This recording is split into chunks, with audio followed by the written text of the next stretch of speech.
Fresh outrage over use of the National Guard here. He says he will also consider deploying Guard troops to other cities and admitting he views this as a partisan project, that he will go to Democrat-run cities. He has mentioned Baltimore. Joining us now is Maryland Governor Wes Moore. Thanks for being here. Thanks for being here. Thank you so much for having me.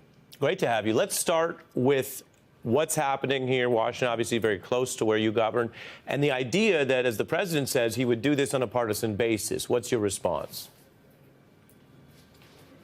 And first, I want to say to all the people in Minnesota that our hearts go out to you. I finished speaking with Governor Walz earlier on, and you know, he's having one of the toughest days that any of us can have as chief executive. So to him, to the entire Minnesota family, to all those families, we just want to let them know that everyone in Maryland is here with them and thinking of them, and they're in our hearts.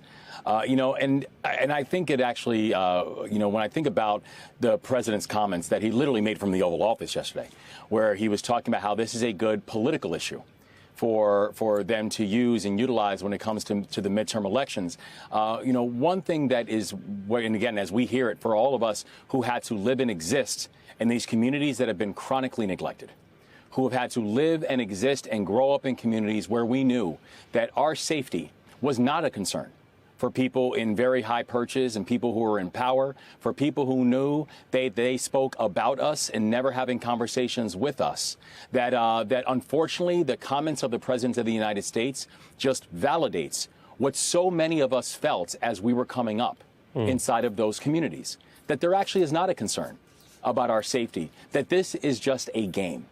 And it rings incredibly frustrating for those of us who actually are serious about this work. When I first came on board, you know, I remember the year before I became the governor in 2022, Baltimore City was averaging almost a homicide a day.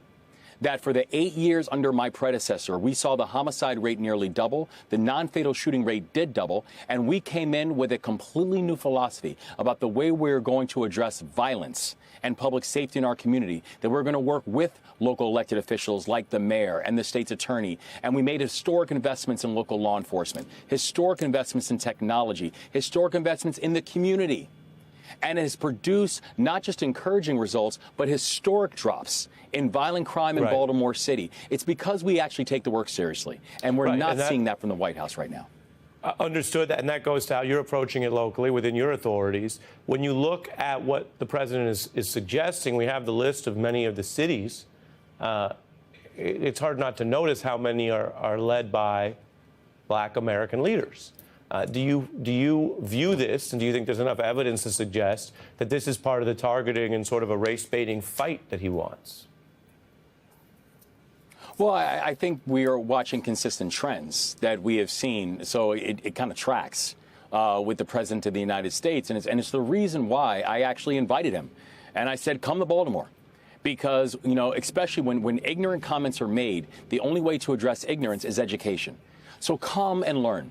Come and spend time in our communities. Come and spend time with community violence intervention groups like We Are Us, who are actually on the ground doing the work. Come and spend time with our local law enforcement who are on the beat. Come and spend time with the mayor and the state's attorney. And come see what we see as we walk our communities every single day. And of course, the response that I received from the President of the United States with his laughing crowd around him was just simply making a snide personal comment about me. And so it does become very frustrating when we actually know what can work. We know that instead of doing things like cutting $30 million of gun violence prevention, like the president has just done for the state of Maryland, that we know if he could do things like invest in license plate readers and actually pass federal legislation that bans ghost guns, things we have been calling for, but they have just scoffed off because they said bring in the National Guard to pick up litter is somehow a better strategy to fight crime inside of our society. We know that there is a better way, and we know that if we actually had a partner inside of Washington, we could demonstrate what a better way looks like to continue producing the kind of results that the people in our communities hope for. You mentioned sort of his personal approach, and he's been on both sides of it, kind of attacking you, but then also invoking your support, which I guess it means if you did think highly of him, that would be a positive. That's usually, right, why people invoke certain support. And again, some viewers may have heard about this. I got you on, so I'm going to ask. You have the headline, Trump falsely claims Governor Moore called him the greatest president. In terms of how lies work, it sounds like more of the way he talks and the way you talk. But I guess my question is to have you on record here. Was he lying? And what does it tell you that he would want people to think that you like him? Yeah, we'll have breaking news on the show today. The president's lying. Okay. And I know that's shocking for a lot of voters to hear that. But actually what happened was when he first came up, the very first words out of his mouth was, he told me that I was a really good-looking guy, and I was really good-looking in person, too. And then he proceeded to say that my people are telling me that you're doing fantastic work. And he said, how can I help? And I started talking about the bridge. That I told him how a year and a half ago, how we had one of the most tragic moments in our state's history, and we've been able to really give a case study on how to respond in these moments of crisis, to move with speed but also humanity. And I told him that we would really love his continued support. And it's ironic now that this is the week that he then decides that he wants to threaten us with taking away bridge financing, despite the fact that he never gave it to us in the first place. Yeah, and we have that headline on the bridge financing. You know, Governor, it's funny. It's the way we live, right? That you're telling us that the president said to you, you're good-looking in person. It's just such a funny way for politicians to relate. I'm reminded of Jay Rock. You ever listen to Jay Rock? Yes, of course. Who said, don't hit me when I'm working. She said, I look way better in person. And Trump giving you that energy, and we're not refereeing it. We're just reporting it. So that's part of your relationship. Broadening out. Well, again, it's kind of like it's kind of like Kendrick when I say to the president, "You don't tell lies about me, and I won't tell the truth about you." Hey, on Not Like Us, which talk about how it all comes together. That line was popularized by Adlai Stevenson.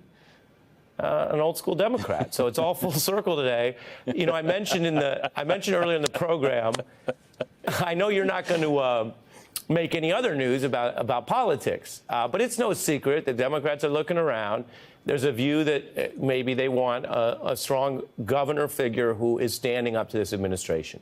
And I don't think you're the only name, but it's no secret that you and Governor Newsom, maybe Pritzker, are some of the names we're seeing circulated. How do you take that? Can you answer this question without giving us the usual talking points? You know, you're honored but busy and focused on work. People are hungry for leadership. Democrats see a lot of D.C. leaders who they don't think are fighting hard enough or inventive enough.